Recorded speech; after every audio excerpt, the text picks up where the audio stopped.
Hello, this is analysis of breaking news on Iran, and today's news is US imposes sanctions targeting Iran's ballistic missile program. So what just happened?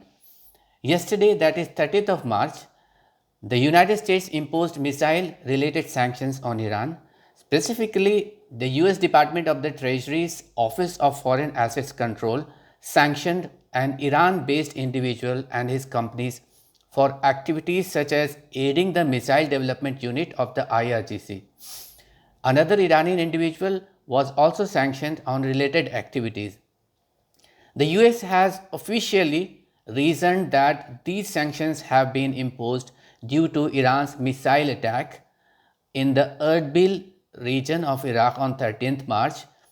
The Iran allied Houthi missile attack in Saudi Arabia on 25th of March and other missile attacks by Iran's regional proxies against Saudi Arabia and the UAE. Effectively, through these sanctions, the US has sent a message that despite its ongoing negotiations with Iran to resurrect the JCPOA, it would continue to take actions against Iran's ballistic missile program and regional activism. Notably, these are two major stumbling blocks President Biden has been currently encountering in getting the endorsements of the US allies and partners to his articulated aim of returning to the JCPOA. Consequently, this message is for the US allies and its regional partners such as Israel and UAE and Saudi Arabia rather than Iran. While the message to its allies and partners has been explicitly stated by the US, there is also an implicit message in this action for Iran. The Missile Development Unit of IRGC, that is Islamic Revolutionary Guard Corps Research and Self-Sufficiency Jihad Organization, was sanctioned by the administration of former US President Donald Trump on 18th of July 2017, which had later designated the whole of IRGC as a foreign terrorist organization on 15th of April 2019.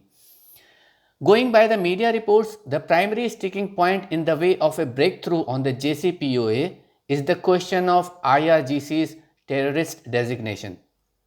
Therefore, yesterday's sanctions are towards leveraging the US position in the ongoing Vienna negotiations, which is currently on a pause. So what will be its implications on the JCPOA?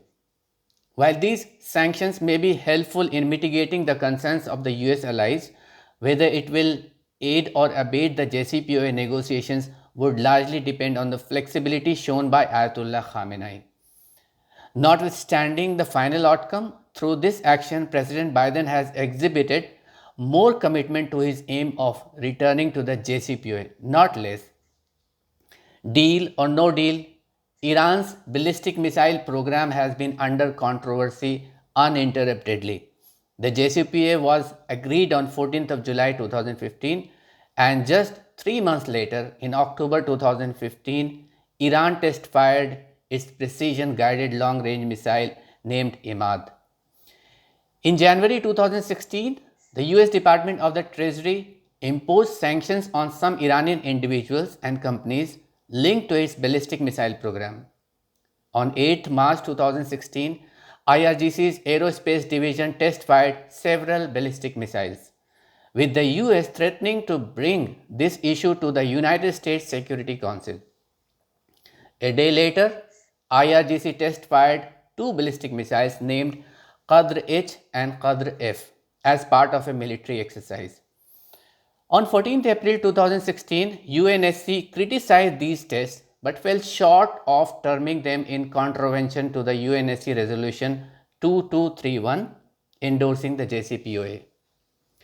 Amidst these developments and ensuring Iran-US standoff over Iran's missile program, Iran's former president and then chair of Iran's Expediency Council, Ali Akbar Hashmi Rafsanjani, tweeted on 23rd of March 2016, "The world of tomorrow is the world of negotiation, not missiles."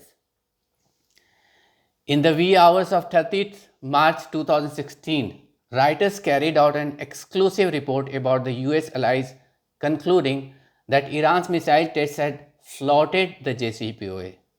as they included missiles capable of delivering nuclear weapons.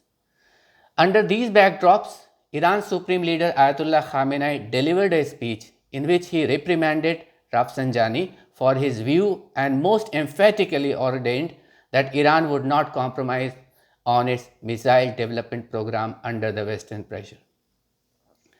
Ayatollah Khamenei said, "If the Islamic establishment seeks technology and negotiations but does not have defensive power, it will have to back down in the face of any petty country that threatens it.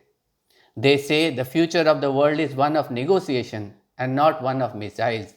If that is said out of ignorance, well, it is ignorance. But if it is said knowingly, it is a treason.